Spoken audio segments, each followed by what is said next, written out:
Our purpose today, and our purpose specifically for this section, is to bring all of this theory and grapple and messiness into practice.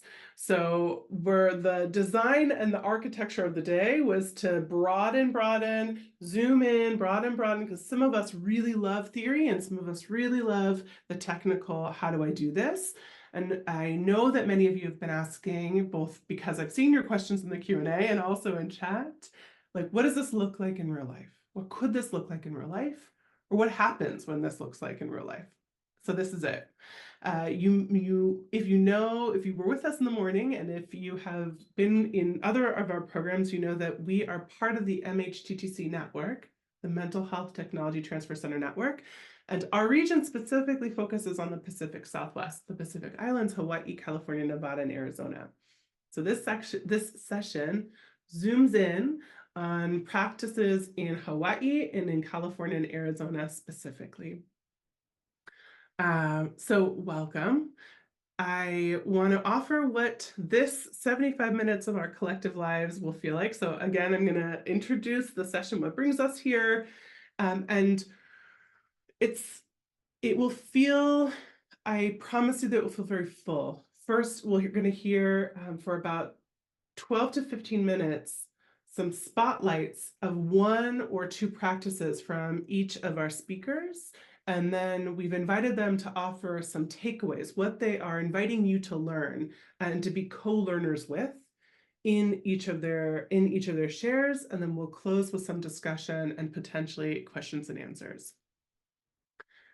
So we're really hoping, and you all have already been doing this, really, truly, that both Erin and Stacy and Illinois offer peer resourcing, and that you also in chat offer peer resourcing. This is how I grapple with this. This is how I scale this in my organization. This is some of the considerations of grappling with the tension between school and district policy, etc. What I personally have been moved by in the brief learning from and conversations with these three incredible on-the-ground leaders is that all three are approaching this conversation with both what they know and also what they are still in knowing about, in questioning of how to bring the framework of harm reduction into practice.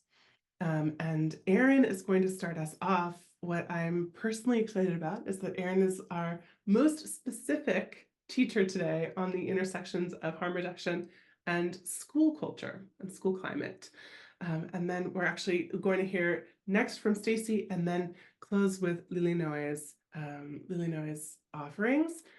Thank you to my colleague who just offered our working agreements in the chat.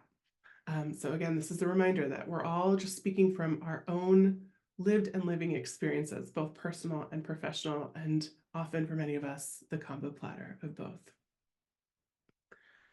Okay, so all that to say, I am going to welcome Erin to come on and join me on Spotlight first.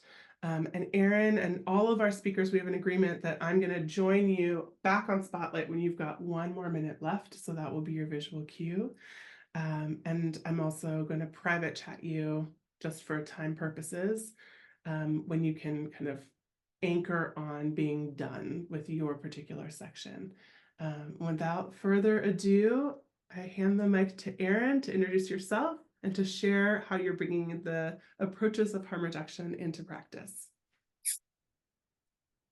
Good afternoon, everybody. My name is Erin Hughes. I am a social worker and I work in San Francisco Unified School District. I've had the honor of being the social worker at June Jordan School for Equity for the past 17 years. And I'm the coordinator of our wellness center there. And that means that I do a lot of direct service for students.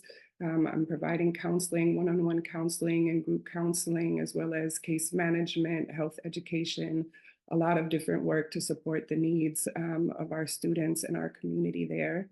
And I wanted to start today by briefly, wrong slide, touching on the connection between adolescent development and the harm reduction approach. And so I think it's really helpful to understand the developmental needs of the students that we serve so that we can best understand how to support them and show up for them in the way that's most useful for them. So I think it's important to highlight that in adolescence. So I work in a high school. And so when we think about adolescent development and what they are working on within themselves at that stage, a big focus is around their sense of identity and establishing that sense of self. And a lot of that work for young people happens by testing boundaries, by risk taking behavior, by trying to seek independence and autonomy, right? And it's important for us to understand that so that we recognize that sometimes risk and these things are a part of how they're growing and learning who they are. They get a lot of messages from us about who they should be, what's the right way to be in the world. And a lot of their work at this stage is to really explore and test out what is authentic for themselves so that they can genuinely find a place of belonging. Um, and a sense of self. We also know that at this stage, they're really transitioning to focusing on their peer relationships and giving a lot more importance to their interconnectedness with other young people like themselves, and that less of what's motivating them is maybe the adults that are trying to guide them in their life. It doesn't mean they're not important, and that they don't, provide an important structure and guidance and support. But we know our young people are really looking to each other to figure out who they are at this stage. Um, and thinking about those developmental needs, to me, really beautifully aligns with the harm reduction approach. And so there's a couple here that I outlined on the slides where we're really thinking about harm reduction brings in that approach of acceptance and meeting a young person where they're at. And in the harm reduction approach, we're not telling young people how to behave or what to do or what choices to make. And so coming from that foundation really aligns with their need for autonomy and empowerment and finding their own choice and voice. And so it's really transformative in my work, in my relationships with young people, to enter into the relationship coming from that framework and coming from that place of really honoring their needs and holding space for them. And that I get to be somebody who partners with them to explore what are the choices that they're making in their life, what is feeling good to them, what is causing harm to themselves and others.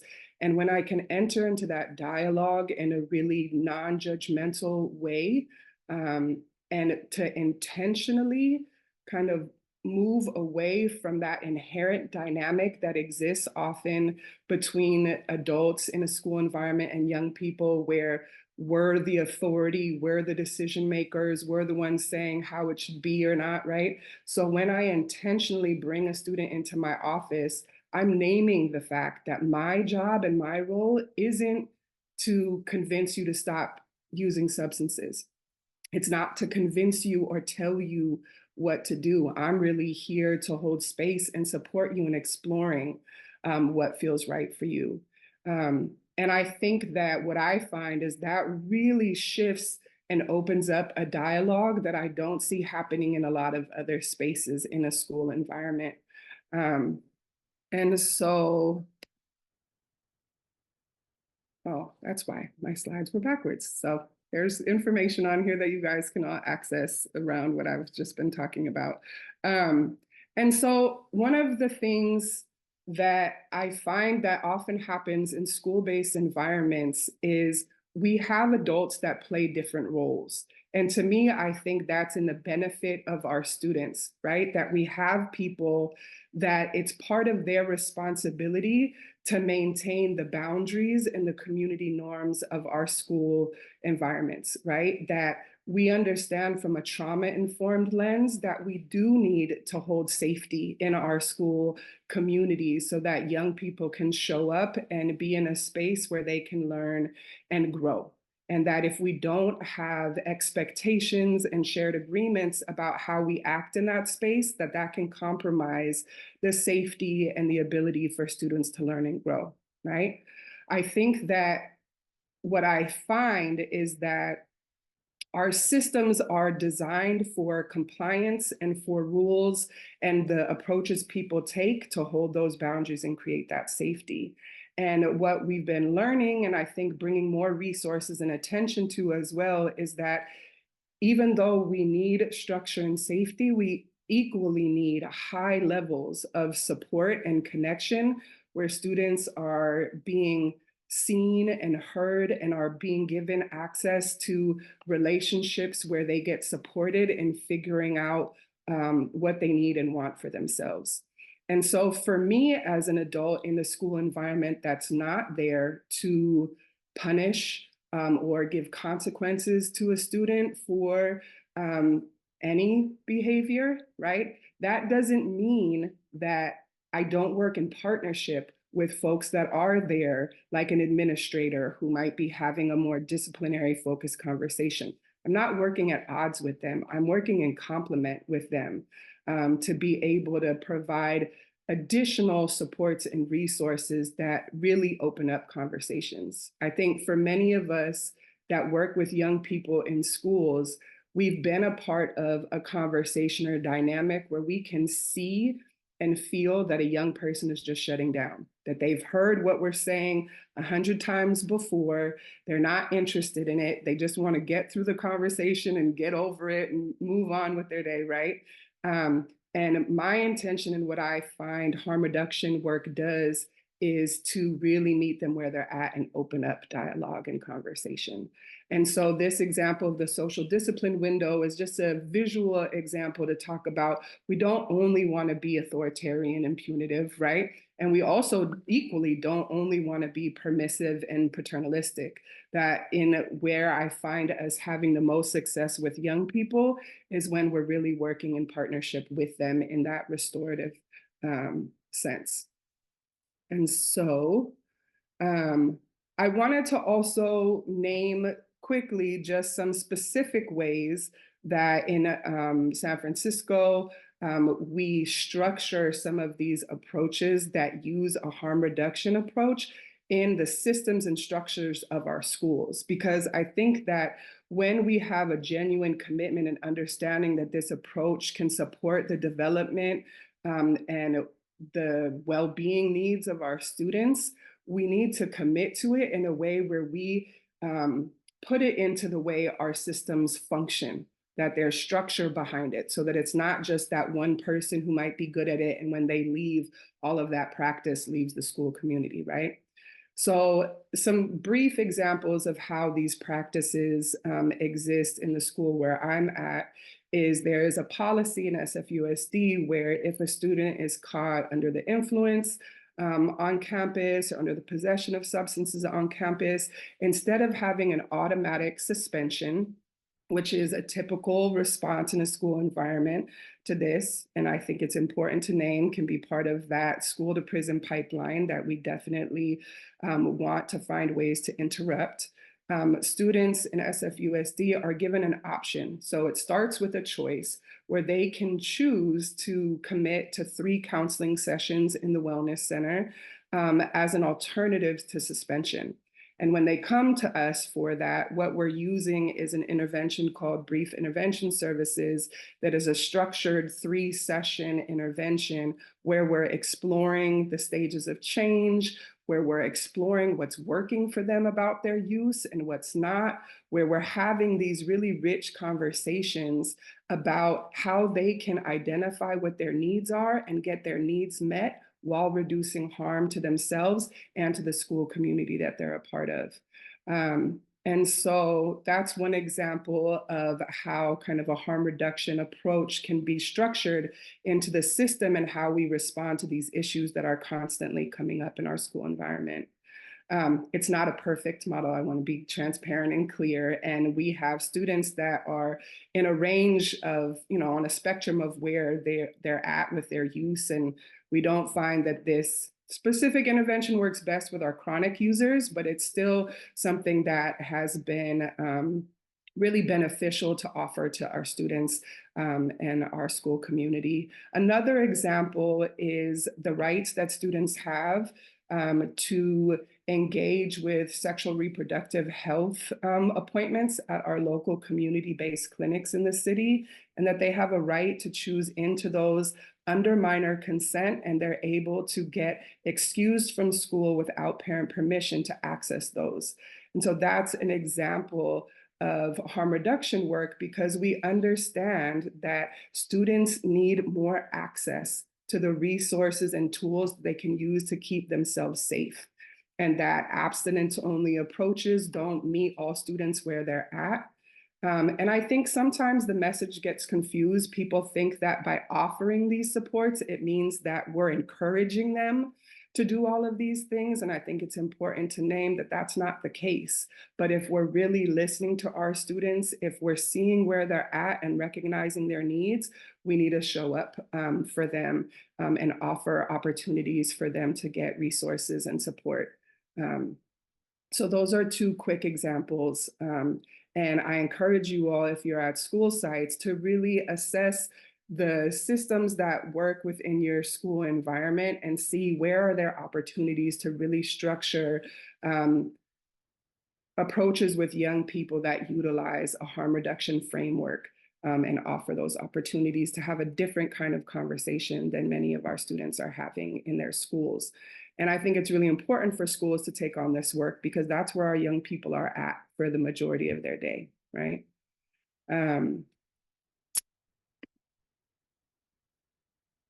So some takeaways that I wanted to briefly go over, I don't know if I'm running out of time, is to start with understanding and really thinking about how all behavior is a response to a need, right? And so even if we don't like the behavior students choose to address their needs, what we want to do is support them in acknowledging and understanding what their needs are, because when we partner with them to figure out how to address their needs, we can support them in improving their well-being and being able to advocate for themselves. I also think that we have to do intentional things um, to transform that dynamic that I was talking about that inherently can exist between adults and young people in a school environment. And there's some very simple ways that I do that. When I am talking to a young person about their substance use, and I, as an adult in their school, ask them, what do you like about, you know, what you're, whether it's smoking weed or whatever it may be, right? Like, what feels good to you when you are using? Just asking that question alone shifts the dynamic. I watch it in their body, have them show up in a different kind of way, where you're creating room to honor and acknowledge that their choices are meaningful for them, right? And and so I think it's important to start from that place when you're working with young people, to really be curious about what the need is, and to really be open to reflecting with them on what are the things they're benefiting from, what are the potential harms, and through that reflection, where are they finding guidance about how they want to move forward with their choices in their life. Um, I also think that it's really important, as I discussed, to focus on how your team works together, right? So that it doesn't feel like your administration is working in conflict with your wellness center or your social worker, right? That we have different approaches. Our interactions with students may look and sound different at different times, and that doesn't mean they don't belong together, and it doesn't mean that our students don't benefit from all of them. And so I think that, to me, the healthiest school environments and communities that I've seen have strong, like, people working together across different approaches. All of our students need different things. I work at June Jordan School for Equity, so equity is at the focus of our work. Our students need different things and respond to different things, and when we have different types of approaches and services to offer, that increases the number of students we can reach and support. If there is one learning lesson for yourself, for your own being in this work that you want to offer and share publicly, what might it be? I think that it's really important for us as adults holding space to be really mindful and aware of ourselves and what we're bringing into it. And that there is a lot of real fear and concern for the well being of our young people. I'm at a school where we've lost many young people that I love. The fear is real, the consequences and the things that are going on in our young people's lives are real. And so I understand where that comes from. And I think if we want to be in best service of our young people, that we need to do that work within ourselves to support and take care of ourselves and process the things that come up for us so that we can show up with the most openness and compassion to meet our students where they're at. That was an on-the-spot reflection from Erin. Thank you. Okay, well, I'm going to invite Erin to decompress and transition out. I'm going to invite Stacy to come on. And again, these are all spotlights. So we're moving from spotlight to spotlight. We just went to San Francisco and California. We're about to go to Arizona. And Stacy, you'll introduce yourself, but I want to give everyone a heads up that Stacy and I invited Stacy to do something a little bit different, and not only talk about services provided, but actually how Stacy and Stacy's org internally as a staff of a lot of folks with lived and living experiences embrace harm reduction approaches to center mental health and wellness of the organization itself. So I just want to give that heads up to the context of Stacy's share. And Stacy, I will private chat you with your end time. There's some stuff about me, but really I'm here to talk about, as Leora said, the work that we are doing internally to practice our harm reduction values and principles with each other. So, who is Sonoran Prevention Works? Why should you care what we have to say? Well, we are a Arizona-based statewide harm reduction nonprofit that's been around in some iteration since about 2010. Our mission is to build a healthy Arizona with people who use drugs, keyword there being with. People who use drugs have been doing harm reduction work since forever. They are the experts, right? We are an organization of people who use drugs, friends, family, loved ones of people who use drugs, people who have survived incarceration, institutionalization, police violence, overdoses, the war on drugs. And we are building programs with getting feedback from, taking strategy directly from people who use drugs. We are an organization that really centers and believes in the saying, nothing about us without us, meaning that the people creating the programs, the systems, the resources, the treatment must be those who are directly impacted now. As we know, drugs change constantly. And so we love having people that have input, that have been in recovery and maybe used drugs 10, 15, 20 years ago. Beautiful, love it. All perspectives are useful. And we really value and center people who are using drugs right now. So no amount of schooling, no amount of personal or professional experience make you or me or anyone else the expert on someone else's life. All we can do is listen and respond accordingly. So we do this work on 3 main levels. The micro or individual level, we do street outreach, we do syringe service programming, we do HIV and hepatitis C testing. We do work at the meso or institutional level, so trainings, technical assistance for organizations that want to do better. And then certainly at the macro or systemic level, working on local and state policy and advocacy. There's a lot to do here, right?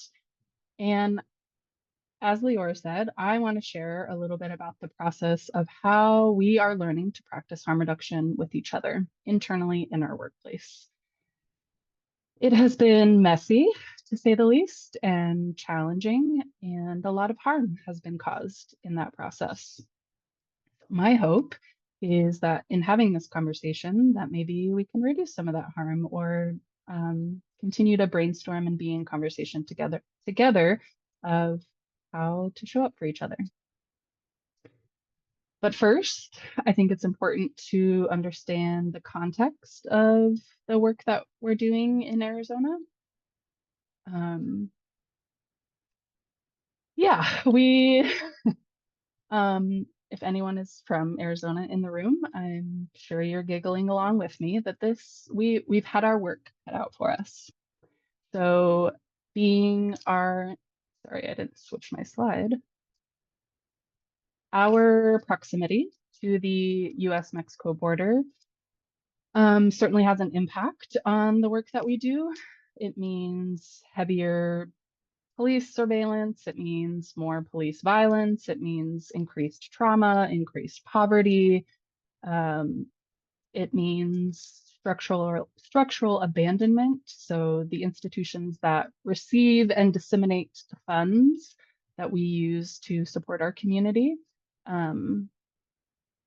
they use that money in ways to further criminalize and marginalize our community. So we've learned that we protect us, we save us, we care for each other. And we've seen this through incredible mutual aid organizations that have been around for a really long time, doing the work of serving and caring for the community in the face of that structural abandonment and lack of resources and illegality. So maybe some of y'all have heard of No Mas Muertes. It's an incredible, or No More Deaths, incredible organization that does work for our migrant community. We have the Pasquayaki tribe that has been doing syringe exchange programming for decades, despite its illegality, and really being the leaders of harm reduction in Arizona. And many of our state and local health departments and social services are just now starting to use words like harm reduction and look at alternatives to incarceration or just letting people die. And every year there are new bills introduced to further criminalize and target people who use drugs, communities of color, poor people, migrants, trans people. We are way behind in terms of policy and public health education in Arizona. So yes, we have had our work cut out for us. And in this environment, in this context, trusting the communities most impacted, asking what they need and responding is most important. If we're going to prioritize hiring people with lived experience, that means that we are not separate from the communities that we serve. And if we can't practice harm reduction with each other, then we're probably not going to be very good at practicing harm reduction with our participants or students or clients. SPW started out as a couple of punk kids who were sick of seeing our friends die, and we would scrape together whatever money we could find or get donations from harm reduction organizations across the country that have been doing this forever. And we would ride around Central Phoenix on our bikes and hand out syringes inside of big gulp cups. We did this for many years, and over time grew into a statewide nonprofit with a $5 million budget. None of us had any experience of running nonprofits, but we were all diehard harm reductionists and knew that in order to really live our values, we would have to figure out how to not only show up for our participants or clients, but how to show up for each other. So again, if we're going to stress the importance of hiring people who use drugs, if we say nothing about us without us, then we have to figure out what it means to practice harm reduction with each other. We started out with just a few staff, and we were all friends. We were all quite similar, had similar histories and context. We knew how to communicate with each other. But as we got more funding, more staff, covered a larger geographical area. We realized that we had to build in the systems internally to support each other. We couldn't just like talk about it or believe it, right? We had to actually put things into practice to live this work. So this work is relational at every single level, right? Relational with our participants, with our funders, with our community partners, and with each other. So yeah, this has looked like lots of trial and error, lots of loss, lots of people coming and going, using outside consultants, especially want to shout out all the amazing support that we've gotten from other harm reduction organizations in states or in areas that were quite hostile to harm reduction, and the support and guidance that they gave us. Lots of space for process and processing. Of course, lots of space for fun and celebration. We do like an annual camping trip and try to have spaces where we're just being together and we're not working. So not retreats or, those are important too, but having time to spend together and relate to each other that is not about work. Understanding that separately, we know a few things, together we know a lot. And then, of course, lots of professional development happening all the time. So this is where we're at now. It's certainly not perfect, and it's always changing and evolving. We are always trying to do better. But here are some things that we have put into policy, into our internal systems to support people who use drugs that we work with. Again, we're seeing like our state health department have a harm reduction department, which has never happened before. We're seeing social services like talking about harm reduction, treatment programs talking about harm reduction, which never existed until maybe just like literally 2 years ago. So it's like we can all get on board with practicing these principles with clients, participants, but we really struggle to practice these values and extend the same compassion to each other. We understand that drug use does not inherently make someone untrustworthy, unreliable, unsafe. We focus on people's behavior rather than the highly stigmatized identity of being a person who uses drugs. And we have to set up our staff for success with these things, right? We can't just say we hire people who use drugs and then stack the cards against them and make it really hard for them to succeed in our institutions. So we never do background checks. We never do drug tests. People talk openly about their real lives. We are human beings with kids and whole lives and whole selves outside of our working lives. And of course, people can set boundaries with what they do or don't want to hear or participate in those conversations. We donate our sick time to each other. We have a lived experience caucus that acts as not only like a workplace support group, but often does a lot of our like internal processes audits. So looking at these kinds of structural things and saying, does this work? Is this supporting people who use drugs in our workplace? What else do people need? We're looking at short-term disability, people being able to take longer bouts of leave and still come back to their jobs because drug use fluctuates, right? We're starting to talk about a healing justice fund. So, $50 every paycheck to really encourage people to take care of themselves, whatever that looks like. And again, focusing on behavior and not drug use. So if someone is falling asleep in meetings, that's the thing that we might like talk about or just see like what someone needs support with. And they could be falling asleep in meetings for a million reasons, right? They could be missing work for a million reasons. We don't focus on the drug use, just like what is happening and what kind of support do you need. Just like with drugs, there are risks and benefits to practicing our values or practicing harm reduction with each other in our workplaces. We have lost huge grants.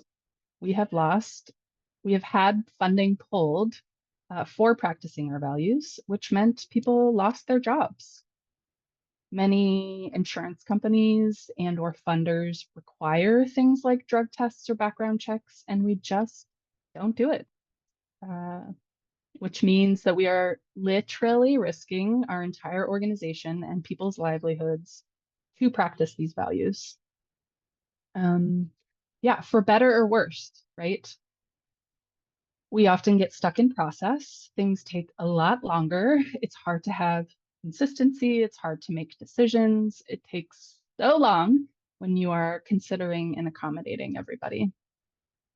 But what I can say is from my 15 plus years in social services, some of that in harm reduction, some of that in abstinence-based treatment and other social services, from what I have seen in my experience, people burn out not because of the intense work of supporting people in crisis or hard interactions with clients or participants, but because of internal policies, because the organizations they work for do not practice their stated values, right? Yeah, so we have to have something to hold each other accountable to. We have to be able to engage in conflict and hard conversations. I am going to end it there. We're now moving from Arizona to Hawaii. Aloha nui kako, oleli noi ko hikawa ko inoa, no hilo makamoko o ke ave mai au. O mauna wa ke aku mauna, o wailuku ku uvai, ea ko umaukumu, aloha o keola I ka halawa ona. So, aloha nui, my name is Lilinoi Kohikawa. I'm from Hilo on the island of Hawaii, also known as Moko Keawe. I also live on Oahu now. I bring into this space with me today my mountain source, Mauna Kea, and my water source, the Wailuku River. I bring these spaces into all the spaces that I'm in because they help to ground me and keep me anchored in the cultural healing that has been my pathway in my own healing journey. So I'm a program coordinator with an organization called Papolalo Kahi. I focus on substance use and mental health, and particularly cultural approaches in that area. A little background on Papolalo Kahi. We are the Native Hawaiian Health Board. We're authorized by the Native Hawaiian Healthcare Improvement Act, which was originally passed by Congress back in 1988. And then our mandate is to raise the health status of Native Hawaiians and their families to the highest possible level. And this kuleana or responsibility reaches not only for Native Hawaiians in Hawaii, but also wherever Native Hawaiians are, so across the continent, anywhere Native Hawaiians and their families find themselves. So we do this through our strategic partnerships and programs, as well as public policy. And we also serve as the body with which federal agencies shall enter into consultation around issues of Hawaiian health policy and healthcare. We also oversee the 5 Native Hawaiian healthcare systems. There's one on each island throughout Hawaii, which all provide direct services within our communities. I also serve as a project manager for the Ohana Center of Excellence for AANHPI Behavioral Health. This is a SAMHSA-funded grant for 5 years and is coordinated by the Hawaii State Department of Health Adult Mental Health Division in partnership with California State University East Bay, Papolalo Kahi, and San Jose State University. And so this project really is a resource for empowerment, education, and support for those seeking behavioral health care, including mental health and substance use resources for AA and HPI communities. All of the work that we do is really rooted in culture, language, and Indigenous knowledge. We understand and uplift that Asian American, Native Hawaiian, and Pacific Islander communities are not monolithic. We're all incredibly vast and diverse, and those cultural differences are what have kept our people healthy and thriving for generations. So our resources really aim to reflect that diversity. And our organization, Papolalo Kahi, supports the Native Hawaiian and Pacific Islander aspects of this larger AA and HPI project. So I'm going to share a little bit about what the process of developing a community understanding of harm reduction has looked like here in Hawaii, as well as some resources that we've developed as a result. And so before we kind of embark on this journey, it's really important to understand a little bit about Hawaii's history, as that's a huge factor in what we're talking about today. So historic and cultural trauma have affected multiple generations of our people and are linked to Native Hawaiian health disparities. So if you're not familiar with, I'm just going to give you a little definition of cultural and historical trauma, just in case you're not familiar. Historical trauma is a psychosocial trauma experienced by Indigenous groups as a result of colonization, war, genocide, or cultural, social, and political subjugation.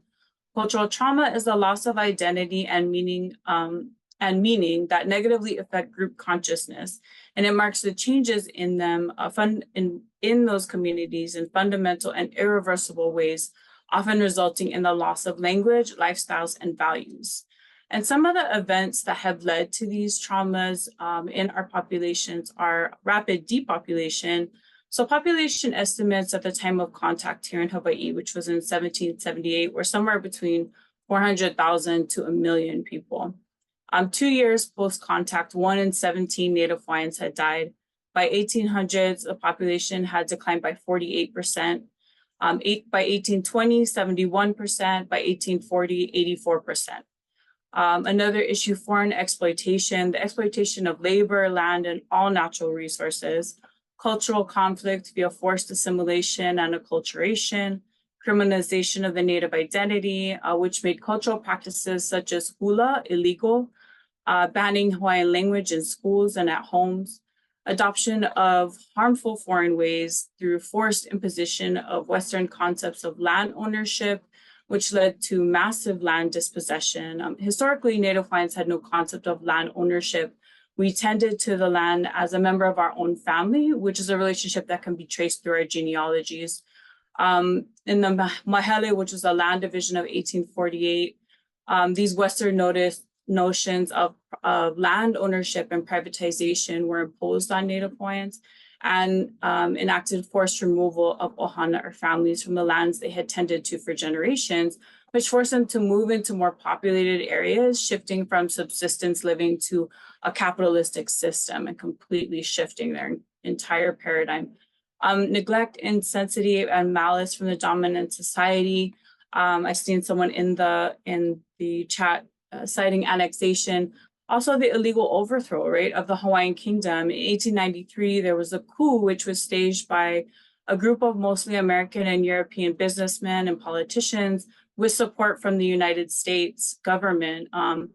This group was often referred to as the Committee of Safety, which orchestrated the overthrow of Queen Liliuokalani's government in January 17th, 1893. So this group imprisoned our queen, and this coup ultimately paved the way for annexation of Hawaii by the United States in 1898. And I will also mention that this is an annexation that was vehemently opposed by over 90% of Native Hawaiians who signed the Ku'e petitions in protest of this annexation. So what do we do about that, right? So the remedy for cultural trauma is cultural reclamation. So what does this look like in our communities? So in 2022, we started doing some community listening sessions and assessments throughout the islands. We visited each island to ask, what does culture look like, feel like, and sound like within harm reduction care? We actually looked at all of the continuum of care through all the Western continuum of care, I should say. So prevention, treatment, recovery, and harm reduction. From a Hawaiian lens, we don't have the siloed systems like that. Healing is healing, but that's a whole nother talk. So what we found in our communities is that it was really difficult to, and I'll use air quotes, indigenize harm reduction, because harm reduction in its essence is a Western term. So the natural connections that you see here illustrated in the different viewpoints of clients, community, ohana, and provider spaces are what you would see in other Western harm reduction conversations, right? Like needle exchange, wet houses, naloxone, testing strips. That's what folks are talking about seeing when they think of of harm reduction, because it puts you in a more Western kind of framing. But when we started to kind of dig more into this conversation, we found that it was, again, difficult to indigenize the core concepts of harm reduction because they were already foundational to Hawaiian culture and the ways that we learn to interact with one another and the world around us. So we call this concept Eho'i Kopiko, or returning to our center. So in Hawaii, Hawaii's harm reduction model really includes the attitudes, actions, and understanding of Kanaka, which is people, ohana, families, community members, and healthcare service providers. It also acknowledges the harmful impacts of colonization while creating space for healing conversations, culture, and connections.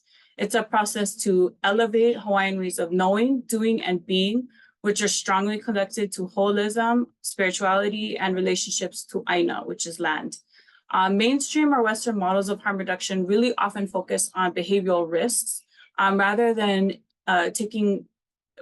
examining the systemic changes that are required to support people on their healing journey.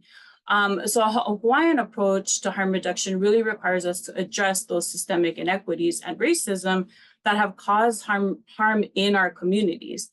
And historical and ongoing colonialism, racism, intergenerational traumas, and barriers to accessing healthcare and social services are some of those root causes of substance use and addiction within our communities. And so we're extremely grateful to have had some incredible deep conversations with our relatives at the First Nations Health Authority, who have also done some incredible work in Indigenous harm reduction, which really helped us to dig into what this looks like in Hawaii. So the Hawaiian perspective, I'm not gonna go into a lot of detail here, but I wanted to share this slide to show that it's an important part of not only harm reduction, but also social services, medical care, as well as behavioral health care.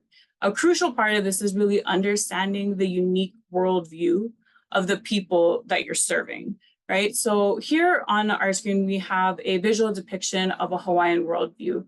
So from this perspective, we see that Native Hawaiians understood that in order to achieve Mauliola, which means optimal health, there needed to be a balance between Kanaka, which is people, Aina, land, and Hane, which is spirituality. This balance was also reciprocal, which is why it's depicted in the triangle here. There's reciprocal relationships between all of these touch points, right? People, land, and spirituality. And so the triangle shows the balanced and reciprocal nature because one gives to the other and the other gives back.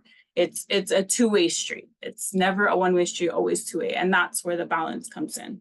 And so this Hawaiian perspective is much more deeply rooted in a view of collectivism or collective healing, or rather than individualism. So often from a Western treatment and Western approaches to some of these areas can actually cause more harm than good in communities that are more deeply rooted in collectivism. So this collectivism doesn't actually only apply to people. Also, you broaden your mind even more. This collectivism from a Hawaiian lens also extends to that land, to that spirituality. So everything within this land, the pohaku, the rocks, right, the water, all of these things, including all of the akua, or the gods and goddesses that are depicted in our spirituality, or which are actually tied to their elemental forms, and that's again a whole other talk. But these are all aspects and part of our family genealogies. We're all connected genealogically to all of the things within this world. So this collectivism extends far beyond people.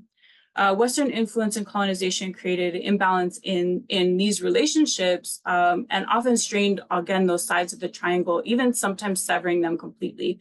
And so this shifted the paradigms, building cultural and historical intergenerational traumas, which led to a continued increase in health disparities. And so today, I really wanted a chance to share with you this resource that we created, Ekuianana Moku, which means the islands shall unite. It's a cultural resource guide for reducing the harms caused by colonizations in Native Hawaiian communities. And so this guide aims to empower Native Hawaiians and communities, as well as those who serve them, by fostering bonds and connections within those communities and promoting cultural resilience and knowledge. We have tools in here like the Aloha Response and Kukuluku Mohana Wellbeing Framework that are aimed at helping communities engage in that cultural reclamation process, healing from a Native Hawaiian perspective, and effectively reducing those harms caused by colonization in our communities, and hoping to heal the next generations that are coming down, right? So you want to perpetuate the transmission of intergenerational strengths and cultural practices and effectively clean our communities of a lot of those cultural and historical intergenerational traumas. In this resource, we actually have a AINA or land-based guide that shows a little bit more about the intergenerational transmission of this. It's fully illustrated, 70 plus pages, full of different kinds of tools and additional resources. In the section that is titled Culture is Healing, it really highlights that importance of culture as culture is healing, right? And it emphasizes the need to include everyone, including those who use substances, to participate in cultural practice, making cultural practice accessible regardless of whether people use substances or not, because barriers to cultural connection can perpetuate disconnection and a loss of cultural identity. So please check out this guide. It is available for folks to download. We have many subsequent sections in it, dispelling myths, sections that focus in on our youth and on our elders. And then we have additional stigma and person first language sections that focus in on what that looks like from a Hawaiian lens using our stories. And then finally, just a quick QR code QR code so folks can download or check out our webpage, download any of our resources and reports that I mentioned. They're all available for download via our website. You can scan the QR code. I'll drop our links in the chat. You can join our listserv as well and follow us on social media. You can also navigate to our Ohana Center of Excellence page from our main website as well, where we offer additional culturally tailored trainings and free CEs and technical assistance and all that good stuff. And I'm going to invite Stacy, Aaron, and Lily and I to, I'm going to move this to just a quote on the screen. And my question that I'm going to invite all of us to answer, and then we've got some in the Q&A, is knowing that this session is about bringing ideas into life, is about really embodying both in ourselves and our organizations and our communities the principles of harm reduction, healing, justice. If you think about when you were starting this journey and where you are now in your knowing, what would you have told yourself back then? Like, I wish I would have known that, or I would have told Aaron that X, so that we can invite listeners into the embrace of what change or what return has felt like and can feel like. All of this work, harm reduction work, healing justice work, is a marathon, not a sprint. Just slow it all down, all of it down, which can feel hard when we're seeing our relatives die, when there's so much like harm and there's so much need and it feels so heavy and big. Yeah, but going faster and like doing more and more and more does not address those problems. What you were just saying also made me think of this bracelet that I have on my wrist, which says, remember who you are. I think that's what I would say. And I keep that on my wrist now these days, because I think in the more spaces now that I'm in, that I'm doing advocacy work, and now often in more spaces on a federal level as well. And I'm grateful for those spaces to be able to be a voice for my people and bring a lot of their concerns into those spaces, that it's too easy to forget who you are at the same time. And remember why I do this work, because of my own lived experience, which fuels everything that I do. And I realize when I don't embrace that, when I don't bring it, just like in my introduction, when I don't bring those authentic pieces of myself and my story to every single space I'm in, then when I leave, I'm detached, or when I'm speaking, I'm detached, and I'm not cohesive, and it's just you know, it's the fire, it's the glue, it's the everything. So I really relate to what you were both sharing, and that was part of what was coming to mind for me first. What brought me into this work was such a strong, intense passion and desire to see young people be supported and be well, and to address the never ending list of issues that we are experiencing in this society and culture and climate, with so many layers of oppression and harm happening historically and currently. And so there's a fire that's at the root for me that called me into this work. And that still benefits me, that's still in me. And I feel like part of what I had to learn was how to slow down, as you were saying, so that I can be more present when I'm with my students and with the people in my school community that I'm supporting. That that fire and that passion and that drive is a necessary force. And sometimes I need to be more grounded so that I can be more present and really meet people where they're at. And I wish I figured that out a little sooner in my journey, but I'm glad that I'm learning it and continuing to learn now.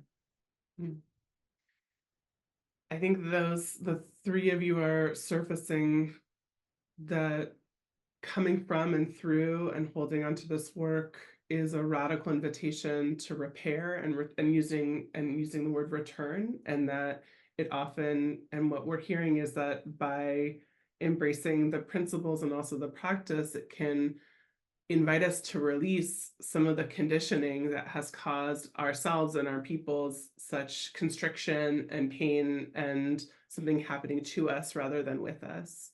And I want to go to a question in the Q&A, and I'm going to invite folks to add more questions too if you would like. But I want to go to the question in the Q&A about this concept of repair, and maybe surfacing some examples of both either at a wellness center at school site or scaling a conversation statewide, or engaging in intra-organizational work.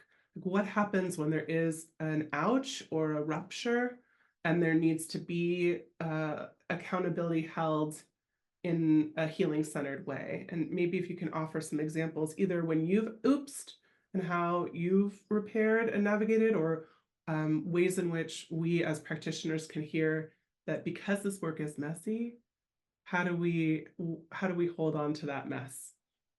Yes, so that question is, the question is about how do we hold repair in the messiness sometimes that this work surfaces, either with ourselves and a colleague, or with folks that we're working with, or when we're trying to shift a paradigm or return back to a paradigm. What might be an example or a story of the way in which this approach invites us and requires us to navigate messiness and repair? I think one thing that comes to mind for me in response to this question and in connection to harm reduction work is that for me, when we're dealing with the issue of repair, what I can do is take accountability for my actions and the impact that they had on others, right? So that is where I need to start, is really looking at what did I do, regardless of what my intention was, what did I do that caused harm to somebody else, and how do I name that, acknowledge that, show up to be accountable to that, while understanding that I cannot control the outcome. I can genuinely deeply want repair and for things to improve, and that is not my choice alone, right? That part of harm reduction work is meeting people where they're at and respecting their choices for themselves and their lives. And that when that you need to bring that into the work that you're doing when you're working towards repair. And that consent is a part, right? Like, we have to check if somebody is open to have a conversation, if they're willing to do that, if if there's openness for that. So I think often, especially with people we care deeply about, we feel so much guilt and shame and concern around the harm that's created. And that's important, but we can't decide for the other person if it's to be fixed or repaired, right? That has to be a collaborative process. And there's acceptance is hard.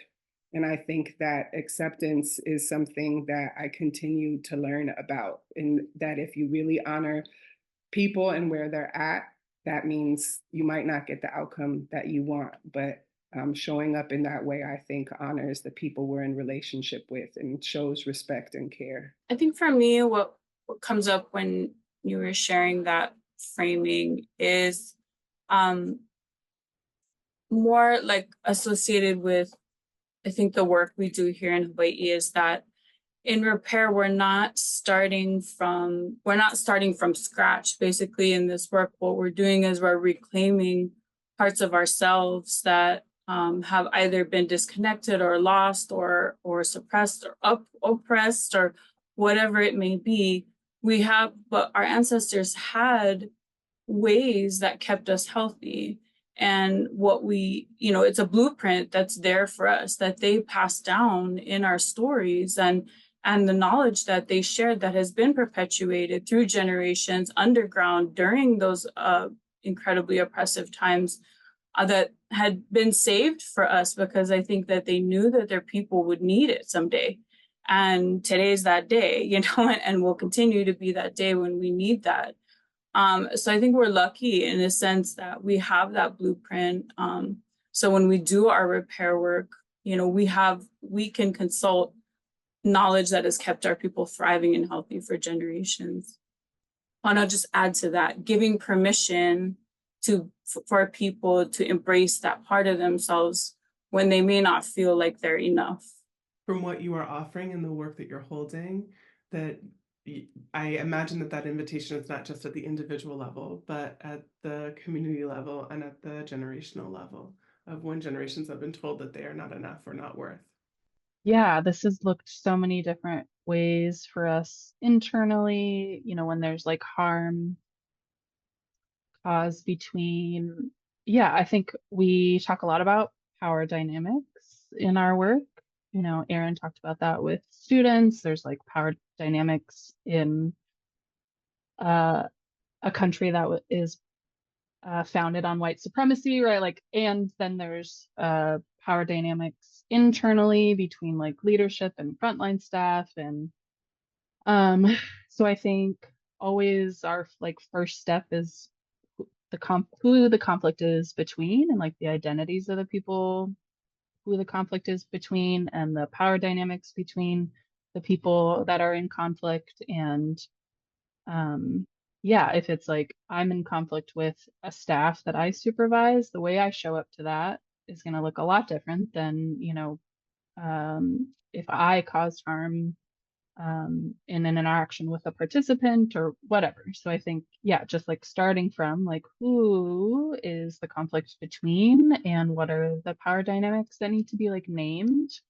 And then probably bringing in other people, and like not often it's like, well, that's their problem, or like this is a conflict over here, but like we are all impacted by the harm caused. So often we'll use like an all staff meeting to just talk about like one thing that someone said that sucked and that like hurt or that didn't feel right, or and it requires like a lot of humility, and we have to meet each other where we're at in processes of harm. Some of us have like been to therapy for a really long time. Some of us have never been. Some of us have experience of like being in generative conflict, and some of us don't. Some of us were raised to like yell in conflict, and some of us weren't, right? Like, we are all people with like whole stories and whole experiences and backgrounds. And so just trying to like even have a shared language has been something that we've been talking about a lot. Like literally a Google Doc that's like, this is what we mean when we say this word. This is what we mean when we say harm. This is what we mean when we say conflict or repair or whatever. To even have shared language to talk about like oopses and ouches is, yeah, a lot of work. A lot of work when you're also trying to do a million The other work. things, right? Yeah. Yeah. Yeah. Yeah.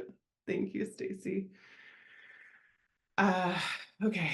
That for some reason evoked an embodied inhale and exhale for me. Maybe it was just me, a lot of work, a lot of work. I want to invite folks in chat to share how that particular conversation around repair and messiness felt for all of us, because it can bring up a lot of work that we might need to do for ourselves. And I want to ask one more question to us that speaks to the two questions in Q&A, and then we're going to move to close. We've got two folks who are asking us to hone in on working with young people, particularly 14 to 17. And some of you were that young person, some of you work with young people, some of you work with people who work with young people. And I think there's questions around how do we navigate competing needs or competing visions of healing between young people and their families or their elders, and also how do we navigate competing constructs of what safety means for young people when there truly is their lives are on the line. And that has been a through line question throughout today. So I want to just put that out there, and wherever you want to take that answer, that is where we needed it to go. Oh, and there's a call for even younger. We can go younger than 14. So let's just broaden it. Anyone who identifies as a young person. So the question is, how do we support young people navigating potentially different visions for their healing between themselves and their families? That's one. And the second is, how do we support young people who might have different experiences with wanting to explore, but also might be putting their lives at stake? And how do we hold both and? Well, I mean, one very direct, simple response is that there are minor consent laws. So a lot of the students that I work with in the Wellness Center at June Jordan are consenting to services through minor consent. And so when it comes to that challenge of working with a young person who might not have a family that supports them getting access to different types of services, I'm very grateful to have policies in place like that allow me to still provide support to a young person. And like the example I gave earlier about students being able to have access to free sexual reproductive health, appointments and services that they can get, even if their parents don't want them to choose those things. And so I think it's really imperative to have information and resources present in the school to connect students to those programs, because a lot of young people wouldn't be aware that those exist or those options exist for them if that information isn't being shared. So we do a lot of work to inform young people about their rights and their access to services. And I think sharing that information, if you don't have, the benefit of having a lot of those resources in-house in your school community, is a really important first step. So I want to make room for the other folks to respond, so I'll stop there for now. I can share a little bit. No, I don't work with youth, but I can answer from my perspective of being that old at one point in my life, long time ago. Sorry, I don't know if you can hear the roosters crowing outside, but that's Hawaii. So between 14 and 17 was an extremely tumultuous time in my life. But for me, and I think for if folks are familiar, we now have more Native Hawaiians living on the continent than we do in Hawaii due to a lot of different factors, cost of living and all kinds of stuff. And so for me, I lived on the continent during that age. I experienced a lot of disconnection from culture, from being away from my home, from being away from family, from a lot of these things led to disconnection and behavioral health issues for me. In the area that I was in on the continent, there were no other Hawaiians. I was the only Hawaiian in my town, in my school, in my family even, because my Hawaiian side was here in Hawaii. So for me, and this is kind of evident in the work I do now to create cultural pathways of healing or cultural connection points for Native Hawaiians that live on the continent as well. As a collective identifying people, we need that community connection, and that's not just unique to us. I mean, a lot of other cultures are like this, right? And a lot of other communities are like that. We need that community. We need that connection to one another. And so I see a lot of more positive health outcomes and connection points for youth that are connecting to some of the Pacifica organizations that we've now partnered with throughout the continent. And just some incredible things coming out of these youth being able to learn more about their culture, being so far away from home, whether they are from wherever they are from throughout the Pacific, being able to touch on those cultural practices together and building those healthy relationships with people their own age that are interested in those types of things as well. So yeah, but other than that, I don't work with youth. But you work with people who do work with youth. Okay, I think that was, yes. And that was also really a powerful way for us to end this. Stacey, I know that you just offered your reflection into the chat. I think the piece that we can close on is the invitation of again, the words that are coming up to me from this session is the ability to be in openness, in humility, in groundedness and reflection, return and repair. And the three of you have been just beautiful and vulnerable public learners with us today. And we're really grateful for the thoughtfulness that you put into the wild exercise that we invited you into of a 15-minute with an overview and then takeaways. Thank you to our regional spotlights for modeling not necessarily the how to do, but the how you might be, which has been really moving to watch and listen and learn with.